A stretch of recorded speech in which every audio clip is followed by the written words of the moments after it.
അള്ളാഹുവിൻ്റെ റസൂലാണ് ഈ ദുആ ആയിഷ റളിയല്ലാഹു അൻഹക്ക് പഠിപ്പിച്ചു കൊടുത്തത്. എന്താണ് ദുആയിലുള്ളത് എന്ന് നോക്കാം. അല്ലാഹുമ്മ, അല്ലാഹുവേ, ഇന്നി അസ്അലുക, തീർച്ചയായും ഞാൻ നിന്നോട് ചോദിക്കുന്നു, മിനൽ ഖൈരി കുല്ലിഹി, എല്ലാ ഖൈറുകളിൽ നിന്നും. ശരിക്കും ശ്രദ്ധിക്കുക, മിനൽ ഖൈരി കുല്ലിഹി, എല്ലാ ഖൈറും എന്ന് പറഞ്ഞാൽ ഈ ലോകത്തും പരലോകത്തും എന്തെല്ലാം ഖൈറുകളുണ്ടോ ആ ഖൈറുകളൊക്കെ ഞാൻ നിന്നോട് ചോദിക്കുന്നു. അപ്പോൾ അതിലെല്ലാം പെട്ടു. പ്രത്യേകം വിശദീകരിക്കേണ്ടതില്ല ഇഹത്തിലെയും പരത്തിലെയും ഖൈറുകൾ എന്താണ് എന്ന്. എന്നിട്ട് ഒന്നുകൂടി പറയുകയാണ്, ആജിലിഹി വ ആജിലിഹി. ആജിൽ എന്ന് പറഞ്ഞാൽ പെട്ടെന്നുള്ളത് എന്ന് പറഞ്ഞാൽ തൊട്ടുടനെ തന്നെയുള്ള സമയങ്ങളിൽ, സന്ദർഭങ്ങളിൽ, ദിവസങ്ങളിൽ ഉള്ള ഖൈറുകളും. വ ആജിലിഹി, ആജിൽ എന്ന് പറഞ്ഞാൽ പിന്നീട് അല്പസമയത്തിന് ശേഷം, അതല്ലെങ്കിൽ അല്പ ദിവസങ്ങൾക്ക് ശേഷം, അല്ലെങ്കിൽ വർഷങ്ങൾക്ക് ശേഷം, എത്രയുമാകാം. അപ്പോൾ ആജിൽ എന്ന് പറഞ്ഞാൽ തൊട്ടടുത്തത്. അത് തൊട്ടടുത്ത സമയങ്ങളാവാം, ദിവസങ്ങളാവാം, മാസങ്ങളാവാം, വർഷങ്ങളാവാം. ആജിൽ എന്ന് പറഞ്ഞാലോ വിദൂരമായത് എന്നാണ് അർത്ഥം. എന്ന് പറഞ്ഞാൽ ഒരല്പം കഴിഞ്ഞതിന് ശേഷം, അല്ലെങ്കിൽ ഏതാനും ദിവസങ്ങൾക്ക് ശേഷം, അല്ലെങ്കിൽ ഏതാനും മാസങ്ങൾക്ക് ശേഷം, അല്ലെങ്കിൽ ഏതാനും വർഷങ്ങൾക്ക് ശേഷം. ആ സന്ദർഭങ്ങളിൽ എനിക്ക് നീ എല്ലാ ഖൈറാത്തുകളും നൽകണമേ എന്ന് പറഞ്ഞാൽ സമീപസ്ഥമായ ഖൈറുകളും വിദൂരമായ ഖൈറുകളും നീ എനിക്ക് നൽകണമേ. എന്തിനാണ് അങ്ങനെ പ്രാർത്ഥിക്കുന്നത്? അതിൽ വലിയൊരു ഹിക്മത്തുണ്ട്. എന്താണത്? പലപ്പോഴും ആളുകൾ പ്രാർത്ഥിക്കുമ്പോൾ ആ ഒരു സമയത്ത് കിട്ടേണ്ട ഖൈറ് മാത്രമേ ചോദിക്കാറുള്ളൂ. ഒരാൾ ദുആ ചെയ്യുമ്പോൾ ആ ഒരു സന്ദർഭത്തിൽ എന്താണോ വേണ്ടത് അത് മാത്രമേ പലപ്പോഴും ആളുകൾ ചോദിക്കാറുള്ളൂ. ഒരിക്കലും ഭാവിയിലുള്ളത് അത് അന്നേരം ചോദിക്കാമെന്നാണ് വിചാരിക്കുന്നത്. പക്ഷേ ആ സമയത്ത് ചോദിക്കാനോ പ്രാർത്ഥിക്കാനോ ഉള്ള തൗഫീഖ് നമുക്ക് ലഭിച്ചിട്ടില്ലെങ്കിലോ, അല്ലെങ്കിൽ ഇങ്ങനെ പ്രാർത്ഥിക്കാനുള്ള ഒരു അവസരം തന്നെ നമുക്ക് ലഭിച്ചിട്ടില്ലെങ്കിലോ, അതിനുള്ള തൗഫീഖ് നഷ്ടപ്പെട്ടാലോ, അപ്പോൾ ഇപ്പോൾ തന്നെ ചോദിക്കുകയാണ് മരിക്കുന്നത് വരെയുള്ള ഖൈറുകൾ. അതാണ് ഇവിടുത്തെ പ്രധാനപ്പെട്ട പോയിന്റ്. അതാണ് ആജിലിഹി എന്ന് പറഞ്ഞാൽ സമീപസ്ഥമായതെല്ലാം. അതേപോലെ തന്നെ ആജിലിഹി എന്ന് പറഞ്ഞാൽ അതിനുശേഷം എത്ര കാലം ജീവിക്കുന്നുണ്ടോ അതെല്ലാം ആ വാക്കിൽ ഉൾപ്പെട്ടു. അതുകൊണ്ടാണ് നാം ഇതിനെ സമഗ്രം എന്ന് പറഞ്ഞത്. അത് അള്ളാഹുവിൻ്റെ റസൂൽ തന്നെ പറഞ്ഞ കാര്യമാണ്. വേറെ ചില ആളുകളുണ്ട്, വർഷങ്ങൾക്ക് ശേഷം ലഭിക്കാനിരിക്കുന്ന ഒരു ഖൈറിനെ വേണ്ടി ഇപ്പോൾ ദുആ ചെയ്യും. പക്ഷേ തൊട്ടടുത്ത നിമിഷത്തിലെ ഒരുപാട് ഖൈറുകളെക്കുറിച്ച് ആ വ്യക്തി ചിന്തിച്ചിട്ടുണ്ടാവില്ല, ഓർത്തിട്ടുണ്ടാവില്ല. അങ്ങനെ നേരെ ഓപ്പോസിറ്റുള്ള ആളുകളുമുണ്ട്. ചിലർ ഇപ്പോഴുള്ളത് ചോദിക്കും, വേറെ ചില ആളുകൾ വിദൂരതയിലുള്ളത് ചോദിക്കും. എന്നാൽ ഇവിടെ അള്ളാഹുവിൻ്റെ റസൂൽ ഉപയോഗിച്ച പദം നോക്കൂ, ആജിലിഹി വ ആജിലിഹി. സമീപസ്ഥമായ നന്മകളും വിദൂരമായ നന്മകളും, അതിലുള്ള മുഴുവൻ ഖൈറുകളും ഈ ലോകത്തും പരലോകത്തും. ഇനി ഒന്നുകൂടി പറഞ്ഞാൽ ആജിലിഹി എന്നതിനെ ഈ ദുനിയാവിലെ ഖൈറ് എന്ന് ഉദ്ദേശിക്കാം. ശരിക്കും ശ്രദ്ധിക്കുക. കാരണം ഈ ദുനിയാവിനെക്കുറിച്ച് അള്ളാഹു പറഞ്ഞത് ആജിലായിട്ടുള്ളത് അഥവാ ക്ഷണികമായിട്ടുള്ളത്, പെട്ടെന്ന് വന്നു പോകുന്നത് എന്നാണ്. എന്നാൽ ആജിൽ എന്ന് പറഞ്ഞാലോ എന്നെന്നും അവശേഷിക്കുന്നത് പരലോകമാണ്. അതുകൊണ്ട് ഈ അർത്ഥവും ഇതിൽ ഉദ്ദേശിക്കപ്പെടുന്നുണ്ട് എന്ന് ഉലമാക്കൾ വ്യക്തമാക്കിയിരിക്കുന്നു. അപ്പോൾ ഈ ലോകത്തിലെ ഖൈറ്, പരലോകത്തിലെ മരണാനന്തര ജീവിതത്തിലെ ഖൈറ്, സമീപസ്ഥമായ സന്ദർഭങ്ങളിലുള്ള ഖൈറ്, വിദൂരമായ ദിവസങ്ങളിൽ വരാനിരിക്കുന്ന ഖൈറ്, ഈ ഖൈറുകളെല്ലാം എനിക്ക് നൽകണം. വളരെ സമഗ്രമായ വാക്കുകളാണ്. ഇനി അടുത്തത് നോക്കൂ നിങ്ങൾ. അതും വളരെ ഗംഭീരമാണ്. എന്താണത്? മാ അലിംതു മിൻഹു, എനിക്കറിയാവുന്ന ഖൈറുകൾ. അലിമ എന്ന് പറഞ്ഞാൽ അറിയുക. മാ അലിംതു മിൻഹു അഥവാ ഖൈറിൽ നിന്ന് എനിക്കെന്തെല്ലാം അറിയാമോ ആ ഖൈറുകളും. വമാ ലം അഅലം, എനിക്കറിയാത്തൊരുപാട് ഖൈറുകളുണ്ട്, അതും ഞാൻ ചോദിക്കുന്നു. ഇനി ഈ വിഷയത്തിൽ ഒന്നും പറയേണ്ടതില്ല എന്നർത്ഥം. ഇവിടെ എനിക്കറിയാവുന്നത് എന്നതുകൊണ്ട് ഉദ്ദേശിക്കപ്പെടുന്നത് രണ്ട് കാര്യങ്ങളാണ് ഉലമാക്കൾ പറഞ്ഞത്. ഒന്ന്, ആ വ്യക്തി, അത് പറയുന്ന ഈ ദുആ ചെയ്യുന്ന വ്യക്തി അറിയുന്ന ഖൈറുകൾ, അല്ലെങ്കിൽ മനുഷ്യർക്ക് മൊത്തം ബാഹ്യമായി അറിയാൻ പറ്റുന്ന കാര്യങ്ങൾ. ഒരു വ്യക്തി എന്നുള്ള നിലക്കല്ല, മറിച്ച് മനുഷ്യ സമൂഹത്തിന് അറിയാൻ പറ്റുന്ന കാര്യങ്ങൾ. അതാണ് ഷഹാദയിലുള്ള ദൃശ്യമായ കാര്യങ്ങൾ. എന്നാൽ വമാലം ആലം എന്ന് പറഞ്ഞാലോ അവിടെയും രണ്ടർത്ഥമുണ്ട്. ഒന്ന്, ആ വ്യക്തിക്ക് പേഴ്സണലായി അറിയാത്തത്. മറ്റൊന്ന്, മനുഷ്യന്മാർക്ക് പ്രത്യക്ഷത്തിൽ കണ്ടെത്താൻ കഴിയാത്തതും അള്ളാഹുവിന് മാത്രം അറിയുന്നതും. അതിനെ വേണമെങ്കിൽ നമുക്കിങ്ങനെ പറയാം, ആലിമുൽ ഗൈബി വശഹാദ. ദൃശ്യവും അദൃശ്യവും അറിയുന്ന അള്ളാഹുവിനാണ് ദൃശ്യത്തിലും അദൃശ്യത്തിലുമുള്ള മനുഷ്യൻ്റെ ഖൈറാത്തുകളെക്കുറിച്ച് അറിയുന്നത്. അതുകൊണ്ട് അള്ളാഹുവേ, എനിക്കറിയാവുന്ന എന്തെല്ലാം ഖൈറുകളുണ്ടോ, അല്ലെങ്കിൽ മനുഷ്യർക്ക് അറിയാൻ പറ്റുന്ന എന്തെല്ലാം ഖൈറുകളുണ്ടോ അത് നീ എനിക്ക് നൽകണം. ഇനി ഞങ്ങൾക്കൊന്നും അറിയാത്ത, അദൃശ്യമായ, ഞങ്ങൾക്ക് ഊഹിച്ചെടുക്കാൻ കഴിയാത്ത, അതല്ലെങ്കിൽ ഭാവി ഞങ്ങൾക്കറിയാത്തതുകൊണ്ട് ഞങ്ങൾക്ക് മനസ്സിലാക്കാൻ പറ്റാത്ത എന്തെല്ലാം ഖൈറുകൾ ഈ ലോകത്തുണ്ടോ, ബർസഖിൻ്റെ ലോകത്ത് ഖബറിലുണ്ടോ, മഹ്ശറിലുണ്ടോ, അതെല്ലാം ഞങ്ങൾക്ക് നീ നൽകണം. അപ്പോൾ റഹ്മാനായ റബ്ബിൻ്റെ അറിവിലേക്ക് കൂടി ഖൈറിനെ ചേർത്തപ്പോൾ ഇനി വല്ല ഖൈറും അവശേഷിക്കുന്നുണ്ടോ? ആലോചിച്ച് നോക്കൂ. അപ്പോൾ എത്ര സമഗ്രമായ പദപ്രയോഗങ്ങളാണ് ഇത്. നബി സല്ലല്ലാഹു അലൈഹി വസല്ലം പറഞ്ഞിട്ടുണ്ട്, ഇന്നി ഊതീതു ജവാമി അൽ കലിം, എനിക്ക് അല്ലാഹു ജവാമിഉൽ കലിമ നൽകിയിട്ടുണ്ട് എന്ന് പറഞ്ഞാൽ കുറഞ്ഞ വാക്ക്, സമ്പൂർണ്ണമായ ആശയം. അതിലേതെങ്കിലും ഒന്ന് വിട്ടുപോയി എന്ന് നമുക്ക് പറയാൻ കഴിയില്ല. അപ്പോൾ ഈ ദുആയുടെ തുടക്കം തന്നെ ഗംഭീരമാണ്. അല്ലാഹുമ്മ ഇന്നി അസ്അലുക മിനൽ ഖൈരി കുല്ലിഹി, അല്ലാഹുവേ എല്ലാ ഖൈറിൽ നിന്നും ഞാൻ നിന്നോട് തേടുന്നു. ആജിലിഹി വ ആജിലി, ഈ ലോകത്തിലെയും പരലോകത്തിലെയും, അല്ലെങ്കിൽ തൊട്ടുടനെയുള്ള സന്ദർഭത്തിലെയും വിദൂരമായ സന്ദർഭത്തിലെയും എല്ലാം ഖൈറുകൾ. അതേപോലെ തന്നെ മാ അലിംതു മിൻഹു വമാ ലം അഅലം, എനിക്കറിയാവുന്ന ഖൈറുകളും എനിക്കറിയാത്ത നീ മാത്രം അറിയുന്ന ഖൈറുകളും, അതിലെല്ലാം പെട്ടു. ആ ഖൈറുകളൊക്കെ നീ എനിക്ക് നൽകണമേ. അൽഹംദുലില്ലാ. ഇനി പറയുന്നു നോക്കൂ, വ അഊദു ബിക മിനശ്ശർരി കുല്ലിഹി, വ അഊദു ബിക, ഞാൻ നിന്നിൽ അഭയം തേടുന്നു, മിനശ്ശർരി കുല്ലിഹി, എല്ലാ ഷർറുകളിൽ നിന്നും. നേരത്തെ നമ്മൾ പറഞ്ഞതുപോലെ എല്ലാ ഖൈറാണ് ചോദിച്ചതെങ്കിൽ ഇവിടെ അഭയം തേടുന്നത് എല്ലാ ഷർറുകളിൽ നിന്നും. അവിടെയും പ്രത്യേകം പറഞ്ഞു ആജിലിഹി വ ആജിലിഹി, ഈ ലോകത്തുള്ള ഷർറുകളും പരലോകത്തെ ഷർറുകളും, തൊട്ടുടനെയുള്ള ഷർറുകളും വരാനിരിക്കുന്ന ഷർറുകളും. അപ്പോൾ പ്രസൻറ്റിലുള്ളതും ഭാവിയിൽ മരണം വരെ ഉള്ളതുമായ എല്ലാ ഷർറുകളിൽ നിന്നും, അതേപോലെ തന്നെ ഈ ദുനിയാവിലും ബർസഖിലും മഹ്ശറിലുമെല്ലാമുള്ള ഷർറുകളിൽ നിന്നും, അത്തരം എല്ലാ ഷർറുകളിൽ നിന്നും ഞാൻ നിന്നോട് അഭയം തേടുന്നു. അതാണ് ആജിലിഹി വ ആജിലിഹി. ആജിൽ എന്ന് പറഞ്ഞാൽ പെട്ടെന്നുള്ളത്, ആജിൽ എന്ന് പറഞ്ഞാൽ പിന്നീടുള്ളത്.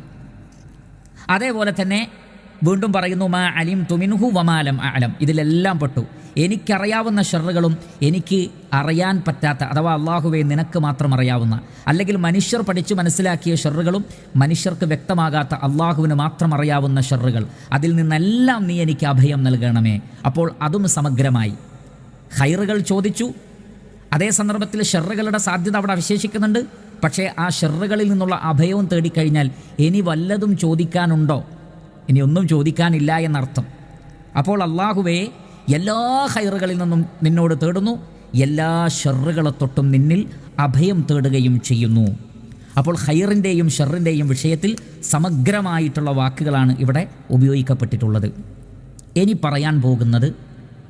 പറയാൻ പോകുന്നത് നാം പറഞ്ഞു, ഇത്രയും നേരം പറഞ്ഞത് തന്നെ സമഗ്രമാണ്. എന്നാൽ കുറഞ്ഞ ചില വാക്കുകളിലൂടെ ആ സമഗ്രതയുടെ മേൽ ഒന്നുകൂടി സമഗ്രമാവുകയാണ്. അതെന്താണത് നോക്കുക. അല്ലാഹുമ്മ ഇന്നി അസ്അലുക, അല്ലാഹുവേ ഞാൻ നിന്നോട് തേടുന്നു, നിന്നോട് ചോദിക്കുന്നു, മിൻ ഖൈരി, ഖൈറിൽ നിന്ന്. ഏതാണ് ആ ഖൈർ? മാ സഅലക അബ്ദുക വ നബിയുക, മാ സഅലക നിന്നോട് ചോദിച്ചത്. ആര് ചോദിച്ചത്? അബ്ദുക നിന്റെ അടിമ, അതേപോലെ തന്നെ വ നബിയുക നിന്റെ നബിയും, അഥവാ മുഹമ്മദ് നബി സല്ലല്ലാഹു അലൈഹി വസല്ലമയാണ് ഉദ്ദേശം. അതുകൊണ്ട് അല്ലാഹുവേ നിന്റെ അടിമയായ മുഹമ്മദ് നബി സല്ലല്ലാഹു അലൈഹി വസല്ലമ, നീ പ്രവാചകനായി നിയോഗിച്ച മുഹമ്മദ് നബി സല്ലല്ലാഹു അലൈഹി വസല്ലമ എന്തെല്ലാം ഖൈർ നിന്നോട് ചോദിച്ചിട്ടുണ്ടോ അതെല്ലാം ഞാൻ നിന്നോട് ചോദിക്കുന്നു. ഇതിനേക്കാൾ എന്താണ് പറയാനുള്ളത്? ആലോചിച്ച് നോക്കൂ. ലോകം കണ്ട ഏറ്റവും ശ്രേഷ്ഠനായ വ്യക്തിത്വമാണ് മുഹമ്മദ് നബി സല്ലല്ലാഹു അലൈഹി വസല്ലമ. മലക്കുകളേക്കാൾ ശ്രേഷ്ഠൻ, ജിബ്രീൽ അലൈഹി സ്വലാത്തു വസ്സലാമയേക്കാൾ ശ്രേഷ്ഠതയുള്ള വ്യക്തിത്വം. ആ പ്രവാചകൻ ഖൈറിനെ സംബന്ധിച്ച് മനസ്സിലാക്കിയതുപോലെ വേറെ ആരാണ് ഖൈറിനെ കുറിച്ച് മനസ്സിലാക്കിയിട്ടുള്ളത്?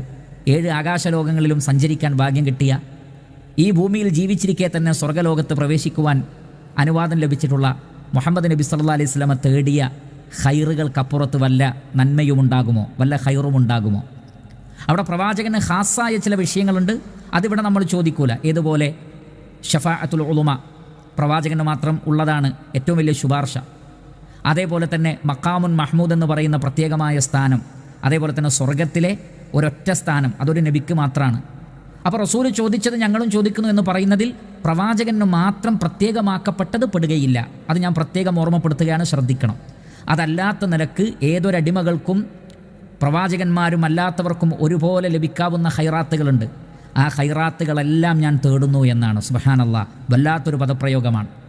അതുകൊണ്ട് തന്നെ ഇതേപോലെയുള്ള ഒരു കാര്യം ഉലമാക്കൾ പ്രത്യേകം വിശദീകരിച്ചു. നബി സല്ലല്ലാഹു അലൈഹി വസല്ലമ മറ്റു സന്ദർഭത്തിൽ ഖൈറിന് വേണ്ടി തേടിയ ദുആകളൊന്നും ഒരാൾ പഠിച്ചിട്ടില്ലെങ്കിൽ പോലും, അല്ലെങ്കിൽ അയാൾക്ക് പഠിക്കാൻ സാധിച്ചിട്ടില്ലെങ്കിൽ പോലും ഈ പ്രയോഗം അയാൾക്ക് മതിയാകുന്നതാണ് എന്നാണ്. ഇപ്പം നബിയിൽ നിന്ന് സ്ഥിരപ്പെട്ട ഒരുപാട് ദുആകളുണ്ട്, എല്ലാം ഒരാൾക്ക് പഠിക്കാൻ പറ്റിയെന്ന് വരില്ല. പക്ഷേ ഈ ഒരു പദപ്രയോഗത്തിലൂടെ ആ മുഴുവൻ ദുആകളെയും ഉൾപ്പെടുത്തി കളഞ്ഞു. അല്ലാഹു അക്ബർ.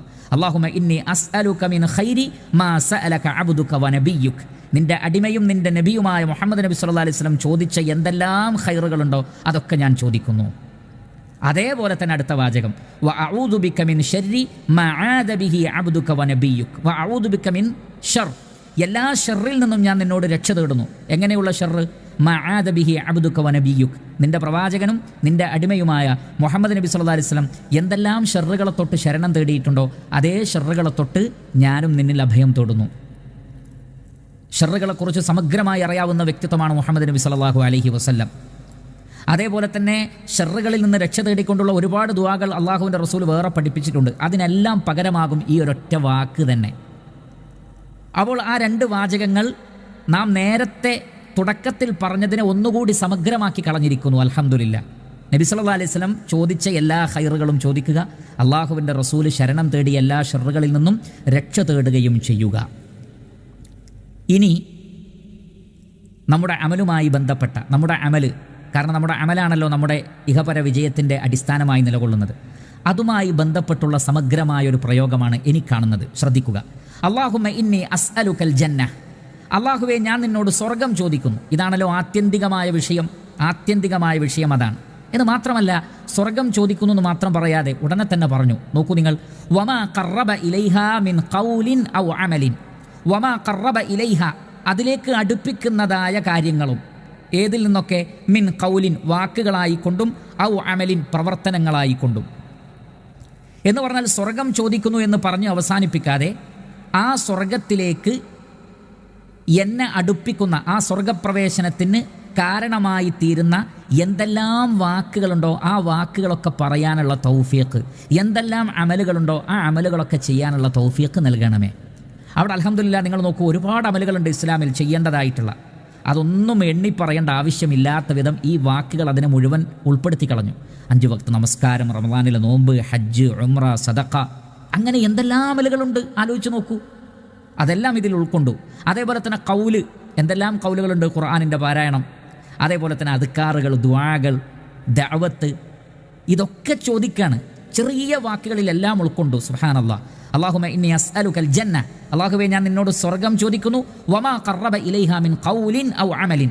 സ്വർഗത്തിലേക്ക് എന്നെ അടുപ്പിക്കുന്ന എല്ലാ വാക്കുകളും, അത് അണുമണിത്തൂക്കമാകട്ടെ, അത്തരം വാക്കുകളും അത്തരം പ്രവർത്തനങ്ങൾക്കുമുള്ള തൗഫീഖിനെ ഞാൻ നിന്നോട് തേടുന്നു. അതോടൊപ്പം ആ പ്രയോഗത്തിൽ നിന്ന് ഒരു തത്വം മനസ്സിലായി. എന്താണത്? ഒരു വ്യക്തിയെ സ്വർഗത്തിലേക്ക് കൊണ്ടുപോകുന്നതിൽ പ്രവർത്തനങ്ങൾക്കുള്ള പങ്ക് പോലെ തന്നെ വാക്കുകൾക്കും പങ്കുണ്ട്. സ്വഹീഹായ ഒരു ഹദീസ് നമുക്ക് കാണാം. ഒരടിമ ഉപയോഗിക്കുന്ന ഒരു വാക്ക് കാരണത്താൽ ആ വ്യക്തിക്ക് അള്ളാഹു സ്വർഗം നൽകുന്നതാണ്. അള്ളാഹുവിന് ഇഷ്ടപ്പെട്ട ഒരു വാക്ക് അത് പറഞ്ഞാൽ തന്നെ ആ വാക്ക് കാരണം മാത്രം ഒരാൾക്ക് സ്വർഗത്ത് പോകാൻ കഴിയുന്നതാണ്.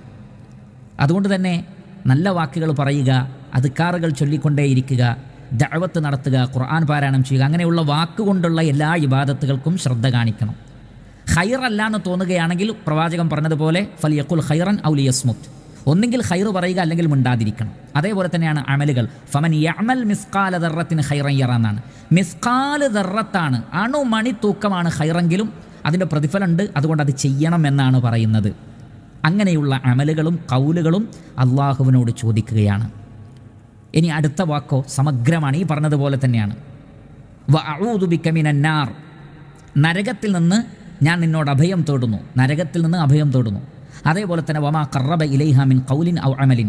നരകത്തിലേക്ക് കൊണ്ടുപോകാൻ സാധ്യതയുള്ള എന്തെല്ലാം അമലുണ്ടോ, എന്തെല്ലാം വാക്കുകളുണ്ടോ അതിൽ നിന്നും ഞാൻ നിന്നിൽ അഭയം തേടുന്നു. അങ്ങനെയുള്ള ഒരു വാക്കും പറയാതിരിക്കാനും അത്തരത്തിലുള്ള അമലുകൾ ചെയ്യാതിരിക്കാനും റബ്ബേ നീ തൗഫീഖ് നൽകണമേ എന്നാണ്. അതിൽ നിന്നും നമുക്കൊരു പോയിന്റ് ലഭിക്കും. എന്താണത്? ഒരു കൗല് ഒരു വ്യക്തിയെ സ്വർഗത്തിൽ കൊണ്ടുപോകുന്നത് പോലെ തന്നെ ഒരു കൗല് ഒരു വ്യക്തിയെ നരകത്തിലും കൊണ്ടുപോകും. അള്ളാഹു നിനക്ക് പുറത്തു തരികയില്ല എന്നൊരൊറ്റ വാക്ക് പറഞ്ഞതിൻ്റെ പേരിൽ ജീവിതത്തിലുടനീളം ഇബാദത്തുകൾ ചെയ്ത ഒരു വ്യക്തിക്ക് അതിൻ്റെ ശിക്ഷ അനുഭവിക്കാൻ വേണ്ടി നരകത്തിൽ പോകേണ്ടി വന്നു എന്ന് സ്വഹീഹായ ഹദീസുകളിൽ നമുക്ക് കാണാൻ കഴിയും. അബൂ ഹുറൈറ റളിയല്ലാഹു അൻഹു പറഞ്ഞത്, അള്ളാഹുവാണേ അദ്ദേഹം ഉപയോഗിച്ചൊരൊറ്റ വാക്കുകൊണ്ട് അദ്ദേഹം ഈ ലോകവും പരലോകവും നഷ്ടപ്പെടുത്തി എന്നാണ് പറഞ്ഞിട്ടുള്ളത്. സ്വഹീഹായ മറ്റ് ഹദീസിൽ കാണാം, ഒരു വ്യക്തി താൻ വലിയ ഗൗരവമൊന്നും കൊടുക്കാതെ ഒരു വാക്ക് പറയും, പക്ഷേ 70 വർഷത്തെ വഴിദൂരം ആ വാക്കുകൊണ്ട് അയാൾ നരകത്തിൻ്റെ അടിത്തട്ടിലേക്ക് ചെന്നു പതിക്കും എന്നാണ്. അപ്പം അതുകൊണ്ട് വാക്കുകൾ നരകത്തിൽ നിന്ന് നമ്മളെ മോചിപ്പിക്കുന്നതായിരിക്കണം, നരകത്തിലേക്ക് നമ്മളെ പ്രവേശിപ്പിക്കുന്നതായിരിക്കരുത്. അമലുകളും അങ്ങനെ തന്നെ. വമൻ യഅമൽ മിസ്കാല ദർറത്തിൻ ശർറൻ യറ. മിസ്കാല് ദർറത്ത് ഷർറാണെങ്കിലും അതിൻ്റെ അനുഭവം, അതിൻ്റെ തിക്തഫലം അതൊരു വ്യക്തിക്ക് ലഭിക്കും. അതിൻ്റെ ശിക്ഷ അയാൾ അനുഭവിക്കേണ്ടി വരും, അള്ളാഹു പുറത്തു നൽകുന്നില്ലെങ്കിൽ. അതുകൊണ്ട് തന്നെ നരകത്തിലേക്ക് അടുപ്പിക്കുന്ന മിസ്കാല് ദർറത്തായ അമലുകളാകട്ടെ വാക്കുകളാകട്ടെ അതെല്ലാം തന്നെ ജീവിതത്തിൽ നിന്ന് ഉപേക്ഷിക്കുവാനും അത്തരം കാര്യങ്ങൾ സമീപിക്കാതിരിക്കുവാനുമുള്ള തൗഫീഖിനെ നീ നൽകണമേ. ആ വിഷയത്തിൽ നാഥ നിന്നിൽ ഞങ്ങളിതാ അഭയം തേടുന്നു. അതുകൊണ്ട് അള്ളാഹുവേ, നരകത്തിൽ നിന്നും നരകത്തിലേക്ക് അടുപ്പിക്കുന്ന മുഴുവൻ ഖൗലുകളിൽ നിന്നും പ്രവർത്തനങ്ങളിൽ നിന്നും നിന്നിൽ ഞാൻ അഭയം തേടുന്നു. അതേ സന്ദർഭത്തിൽ സ്വർഗം ചോദിക്കുകയും ആ സ്വർഗത്തിലേക്ക് അടുപ്പിക്കുന്ന മുഴുവൻ ഖൗലുകളും അമലുകളും പ്രവർത്തിക്കാനുള്ള തൗഫീഖിനെ തേടുകയും ചെയ്യുന്നു. വല്ലാത്ത ഒരു ദുആ തന്നെയാണിത്. ശേഷം അവസാനിപ്പിക്കുന്നു നോക്കൂ നിങ്ങൾ. അതായത് ചെറിയ ചെറിയ വാക്കുകൾ കൊണ്ട് പഴുതടച്ചുകൊണ്ടുള്ള ദുആ ആണ്. ഇനി വേണമെങ്കിൽ നമുക്ക് ഈ ഒരു ഭാഗം കൂടി വന്നു കഴിഞ്ഞാൽ പിന്നെ ഇനി ഒന്നും അതിലേക്ക് ചേർക്കേണ്ടതില്ലാത്ത വിധം ഭദ്രമായി. എന്താണത്? വഅസ്അലുക, ഞാൻ നിന്നോട് തേടുന്നു, അൻ തജ്അല കുല്ല ഖദാഇൻ ഖദൈതഹു ലീ ഖൈറ. അൻ തജ്അല കുല്ല ഖദാഇൻ, നിന്റെ എല്ലാ വിധികളും, ഖദൈതഹു ലീ, എനിക്ക് വേണ്ടി നീ വിധിക്കുന്നത്, ഖൈറ, അത് നീ ഖൈറാക്കി മാറ്റണമേ എന്ന് പറഞ്ഞാൽ നമുക്കറിയാം അള്ളാഹുവിൻ്റെ വിധികളിൽ ഖളാഇൽ ഖദറിൽ ഖൈറും ഉണ്ടാകും, മനുഷ്യനെ സംബന്ധിച്ചിടത്തോളം അതിൽ ഷർറും ഉണ്ടാകും. വനബുലൂക്കും ബിശ്ശർരി വൽ ഖൈരി ഫിത്ന, ഖൈർ കൊണ്ടും ഷർറ് കൊണ്ടും നാം നിങ്ങളെ പരീക്ഷിക്കും. അള്ളാഹുവെ, അങ്ങനെ പരീക്ഷണങ്ങൾ വന്നാലും അതെനിക്ക് നീ ഖൈറാക്കി മാറ്റിത്തരണമേ. ഏതുപോലെ നബി സല്ലല്ലാഹു അലൈഹി വസല്ലം പറഞ്ഞല്ലോ, ഒരു മുഅ്മിനിൻ്റെ കാര്യം വലിയ അത്ഭുതമാണ്. അവന് ഒരു പ്രയാസം ബാധിച്ചാൽ സ്വബറ, അവൻ ക്ഷമിക്കും, ഫകാന ഖൈറല്ല, അതവന് ഖൈറായിരിക്കും. എന്നാൽ ഒരു സന്തോഷം ബാധിച്ചാലോ ശക്കറ, നന്ദി കാണിക്കും, ഫകാന ഖൈറല്ല, അതും ആ വ്യക്തിക്ക് ഖൈറായിരിക്കും. അപ്പം നന്മയുണ്ടായാലും ഒരു മുസ്ലിമിന് ഖൈർ, പ്രയാസമുണ്ടായാലും ഒരു മുസ്ലിമിന് ഖൈർ. അപ്പോൾ അള്ളാഹു എന്ത് വിധിച്ചാലും അത് ഖൈറായി മാറണം. അപ്പോൾ അള്ളാഹുവെ, ജീവിതത്തിൽ പരീക്ഷണങ്ങളുണ്ടാകും, കടുത്ത പരീക്ഷണങ്ങളുണ്ടാകും. അത് ഖൈർ കൊണ്ട് മാത്രമല്ല ഷർറ് കൊണ്ടും ഉണ്ടാകും. ഷർറ് കൊണ്ട് മാത്രമല്ല ഖൈറുകളും ചിലപ്പോൾ പരീക്ഷണമായിരിക്കും. രണ്ട് സന്ദർഭത്തിലും നീ ഇഷ്ടപ്പെട്ട രൂപത്തിൽ പ്രവർത്തിക്കുവാനും നിന്റെ ഖളായിലും ഖദറിലും സംതൃപ്തി അടയുന്ന ഒരവസ്ഥ ഉണ്ടാകുവാനുമുള്ള തൗഫീഖിനെ ഞാൻ നിന്നോട് തേടുന്നു. അൽഹംദുലില്ലാ, ഈ ഒരവസ്ഥ ഒരു വ്യക്തിക്കുണ്ടായാൽ ആ വ്യക്തി ഒരിക്കലും പരാജയപ്പെടുകയില്ല. മറിച്ച് മനുഷ്യന്മാർ പരാജയപ്പെടുന്നത് രണ്ട് ഘട്ടങ്ങളിലാണ്. ശരിക്കും ശ്രദ്ധിക്കുക, മനുഷ്യന്മാർ പരാജയപ്പെടുന്നത് രണ്ട് ഘട്ടങ്ങളിലാണ്. ഒന്ന്, നിഅമത്തുകൾ ലഭിക്കുമ്പോൾ അള്ളാഹുവിനെ മറന്ന് ധിക്കാരികളാകുന്നു. അപ്പോൾ നിഅമത്ത് ലഭിക്കലാണ് ഒരു ഘട്ടം. വേറെ ചിലരാകട്ടെ അള്ളാഹുവിൻ്റെ പരീക്ഷണങ്ങൾ ഉണ്ടാകുമ്പോൾ അള്ളാഹു സുബ്ഹാനഹു തആലയെ കൈയൊഴിഞ്ഞ് ഷിർക്കിലേക്കും ചിലപ്പോൾ മതം തന്നെ ഉപേക്ഷിക്കുന്നതിലേക്കും പോകുന്നു. അപ്പോൾ ഷർറ് ജീവിതത്തിൽ സംഭവിക്കുമ്പോൾ അതൊരു വ്യക്തിയെ നശിപ്പിച്ചു കളയുന്നു. ഖൈറ് സംഭവിക്കുമ്പോഴും ചില ആളുകൾ എന്ത് ചെയ്യുന്നു? പിഴച്ച മാർഗം സ്വീകരിക്കുന്നു. അപ്പോൾ ഈ രണ്ട് സന്ദർഭങ്ങളും മനുഷ്യനെ സംബന്ധിച്ചിടത്തോളം നിർണായകമാണ്. ഇത് രണ്ടിലും വിജയിക്കാൻ സാധിച്ചാൽ അതാണ് ആത്യന്തികമായ വിജയം. ഖൈറുണ്ടായാലും തെറ്റിപ്പോവരുത്, ഷർറുണ്ടായാലും തെറ്റിപ്പോകാൻ പാടില്ല. അതാണ് ഈ ദുആയിൽ അവസാനമായിട്ടുള്ളത്. വഅസ്അലുക അൻ തജ്അല കുല്ല ഖദാഇൻ ഖദൈതഹു ലീ ഖൈറ, എൻ്റെ വിഷയത്തിൽ നീ വിധിക്കുന്ന മുഴുവൻ ഖദാഇകളും എനിക്ക് വേണ്ടി നീ അത് ഖൈറാക്കി തരണേ റബ്ബേ. ക്ഷമിക്കാനും നിന്നോട് നന്ദി കാണിക്കുവാനും എനിക്ക് ജീവിതത്തിലുടനീളം സാധിക്കണമേ എന്നാണ് പ്രാർത്ഥിക്കുന്നത്. നോക്കൂ, എത്ര ഗംഭീരമായ പ്രാർത്ഥനയാണിത്. അതുകൊണ്ടാണ് നബി സല്ലല്ലാഹു അലൈഹി വസല്ലം മുഖവരയോടുകൂടി തന്നെ പറഞ്ഞത്, ആയിഷ ദുആ ചെയ്യുമ്പോൾ എങ്ങനെയുള്ള ദുആ ആയിരിക്കണം? ഇജ്മഈ വ ഔജിസി, അഥവാ വാക്കുകൾ ചുരുക്കൂ, എന്നാൽ ഒന്നുപോലും വിട്ടുപോകാതെ സമഗ്രമാക്കാൻ വേണ്ടി ശ്രമിക്കൂ. അങ്ങനെ പഠിപ്പിച്ചിട്ടുള്ളതാണ്. ഇതിൽ ദുആൻ്റെ തുടക്കം എന്ന് പറഞ്ഞാൽ ആമ്മാണ്, മൊത്തത്തിലുള്ളതാണ്. ദുആൻ്റെ തുടക്ക ഭാഗം ഏതാണ്? നമുക്കൊന്നുകൂടി പറയാമത്. അല്ലാഹുമ്മ ഇന്നി അസ്അലുക മിനൽ ഖൈരി കുല്ലിഹി ആജിലിഹി വ ആജിലിഹി മാ അലിംതു മിൻഹു വമാ ലം അഅലം. അല്ലാഹുവേ, എല്ലാ ഖൈറിൽ നിന്നും ഞാൻ നിന്നോട് തേടുന്നു. ഇപ്പോഴുള്ളതും വരാനിരിക്കുന്നതുമായ ഖൈറുകൾ, എനിക്കറിയുന്നതും അറിയാത്തതുമായ ഖൈറുകളെല്ലാം ഞാൻ നിന്നോട് ചോദിക്കുന്നു. വ അഊദു ബിക മിനശ്ശർരി കുല്ലിഹി ആജിലിഹി വ ആജിലിഹി മാ അലിംതു മിൻഹു വമാ ലം അഅലം. അതേപോലെ തന്നെ എല്ലാ ഷർറുകളിൽ നിന്നും അഭയം തേടുന്നു, ഇപ്പോഴുള്ളതും ഇനി വരാനിരിക്കുന്നതും എനിക്കറിയുന്നതും അറിയാത്തതുമായ. ഇത് ആമ്മാണ്. ഇഹത്തിലെയും പരത്തിലെയും ഖൈറും പെട്ടു, ഇഹത്തിലെയും പരത്തിലെയും ഷർറിൽ നിന്നുള്ള ശരണം തേടലും ഇതിൽ ഉൾക്കൊണ്ടു. ഇനി അതിൽ നിന്ന് ഒന്നുകൂടി ഖാസാക്കുകയാണ്, പ്രത്യേകമാക്കുകയാണ്, മൊത്തത്തിൽ നിന്ന് ഒന്നുകൂടി സ്പെസിഫൈ ചെയ്ത് പറയുകയാണ്. അതെന്താണത്? അതാണ് ഇവിടെ കാണുന്നത്. അല്ലാഹുമ്മ ഇന്നി അസ്അലുക മിൻ ഖൈരി മാ സഅലക അബ്ദുക വ നബിയ്യുക വ അഊദു ബിക മിൻ ശർരി മാ ആദ ബിഹി അബ്ദുക വ നബിയ്യുക. അല്ലാഹുവേ, നിന്റെ നബിയും അഥവാ നീ പറഞ്ഞയച്ച നബിയും നിന്റെ അടിമയുമായ മുഹമ്മദ് നബി സല്ലല്ലാഹു അലൈഹി വസല്ലമ ചോദിച്ച എല്ലാ ഖൈറും ഞാൻ ചോദിക്കുന്നു. ആ പ്രവാചകനെ രക്ഷ തേടിയ എല്ലാ ഉപദ്രവങ്ങളിൽ നിന്നും ഞാൻ നിന്നോട് രക്ഷ തേടുന്നു. അപ്പോൾ ഒന്നുകൂടി അതിനെ പ്രത്യേകമാക്കി. ഇനി പറയാൻ പോകുന്നതോ വീണ്ടും അതിൽ നിന്ന് ഒന്നുകൂടി ഖാസാക്കി പ്രധാനപ്പെട്ടതിലേക്ക് മാറി. അതെന്താണ്? സ്വർഗത്തിൽ പ്രവേശിക്കലും നരകത്തിൽ നിന്ന് രക്ഷപ്പെടലുമാണ്. അതാണല്ലോ ആത്യന്തികമായ ഗായത്ത്, ലക്ഷ്യം എന്ന് പറയുന്നത്. അതാണ് പിന്നെ പറയുന്നത്, അല്ലാഹുമ്മ ഇന്നി അസ്അലുക്കൽ ജന്നത വമാ ഖറബ ഇലൈഹാ മിൻ ഖൗലിൻ ഔ അമലിൻ. അല്ലാഹുവേ, ഞാൻ നിന്നോട് സ്വർഗം ചോദിക്കുന്നു, അതിലേക്ക് അടുപ്പിക്കുന്ന എല്ലാ വാക്കുകളും പ്രവർത്തനങ്ങളും നിന്നോട് ഞാൻ തേടുന്നു. വ അഊദു ബിക മിനൻ നാരി വമാ ഖറബ ഇലൈഹാ മിൻ ഖൗലിൻ ഔ അമലിൻ. നരകത്തിൽ നിന്ന് ഞാൻ നിന്നോട് അഭയം തേടുന്നു, അതിലേക്ക് അടുപ്പിക്കുന്ന എല്ലാ ഖൗലുകളിൽ നിന്നും വാക്കുകളിൽ നിന്നും ഞാൻ നിന്നോട് രക്ഷ തേടുന്നു. അതിനുശേഷം പിന്നീട് നമുക്കറിയാം എല്ലാ കാര്യങ്ങളും അള്ളാഹുവിൻ്റെ ഖദർ പ്രകാരമാണ്. ഈ ലോകത്താകട്ടെ, മഹ്ശറിലാകട്ടെ, ഖബറിലാകട്ടെ, പരലോകത്താകട്ടെ. അങ്ങനെ അള്ളാഹുവിൻ്റെ ആ ഖദാഇൽ, അള്ളാഹുവിൻ്റെ ഖദറിൽ, അള്ളാഹുവിൻ്റെ തീരുമാനങ്ങളിൽ സംതൃപ്തി അടയുന്ന ആളുകൾക്ക് മാത്രമാണ് വിജയമുള്ളത്. അതുകൊണ്ട് തന്നെ അള്ളാഹുവേ, നീ എൻ്റെ കാര്യത്തിൽ എന്ത് വിധിക്കുന്നുണ്ടോ അത് ഹൈറാക്കി തീർക്കാനുള്ളൊരു തൗഫീഖ് കൂടി നീ നൽകണമേ. അതോടുകൂടി ജീവിതത്തിലെ മുഴുവൻ പരീക്ഷണങ്ങളിലും അത് ഹൈറ് കൊണ്ടാകട്ടെ ഷെറ് കൊണ്ടാകട്ടെ ബാലൻസ്ഡായ ഒരു നിലപാട് സ്വീകരിക്കാൻ, പ്രയാസങ്ങളിൽ ക്ഷമിക്കാനും സന്തോഷങ്ങളിൽ നന്ദി കാണിക്കുവാനും സാധിക്കുന്ന ഒരു യഥാർത്ഥ മുഅ്മിനിൻ്റെ ഏറ്റവും നല്ല ഈമാനികമായ അവസ്ഥയിലേക്ക് എത്താനുള്ള ഒരു പ്രാർത്ഥന കൂടിയാണ്. ആ ഭാഗം കൂടി പ്രാർത്ഥിച്ചിട്ടാണ് ഈ പ്രാർത്ഥനയെ റസൂലുള്ളാഹി സ്വല്ലല്ലാഹി അലൈഹി വസല്ലം അവസാനിപ്പിക്കുന്നത്. ഇതാണ് അള്ളാഹുവിൻ്റെ പ്രവാചകൻ ആയിഷ റളിയല്ലാഹു അൻഹയ്ക്ക് പഠിപ്പിച്ചു കൊടുത്തത്. അതുകൊണ്ട് സഹോദരങ്ങളെ, മറ്റൊരു ദുആയും നമുക്കറിയില്ല എങ്കിൽ പോലും ഈ ദുആ മാത്രം നിർബന്ധമായും കാണാതെ പഠിച്ച് ഏത് സമയത്തും നമുക്ക് കിട്ടുന്ന അവസരങ്ങളിലൊക്കെ ഇത് ദുആ ചെയ്യാൻ നമ്മൾ ശ്രമിച്ചാൽ ഇൻഷാ അല്ലാഹ് ഇഹപര ഖൈർ നേടിയെടുക്കാൻ നമുക്ക് സാധിക്കും.